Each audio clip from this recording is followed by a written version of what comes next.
আমরা যখনই কোনো গাছের চারা রোপণ করি তখন সবার আগে পরীক্ষা করে দেখি যে যেখানে আমরা চারা রোপণ করতে চলেছি সেখানকার মাটি আদৌ উর্বর কিনা, সেই মাটি সেই চারাকে বাড়তে সাহায্য করবে কিনা। যখন একটা চারা রোপণের আগে আমরা এত কিছু ভাবতে পারি, তাহলে কাউকে বিশ্বাস করার আগে আমরা কেন ভাবি না? জীবনে কখনো এই বিশ্বাসরূপী চারা কোথাও রোপণ করার আগে বোঝার চেষ্টা করুন যে যার ওপর আপনি বিশ্বাস করতে চলেছেন সে কি আদৌ আপনার বিশ্বাসের যোগ্য কি না। ভেবে দেখুন সেই ব্যক্তি ভবিষ্যতে গিয়ে আপনার বিশ্বাস ভাঙতে পারে কিনা।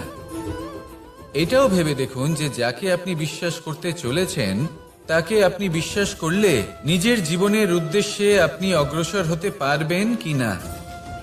আর তার জন্য প্রয়োজন সঠিক সিদ্ধান্ত, পরখ করা, কোনটা উচিত কোনটা অনুচিত সেটা বোঝা।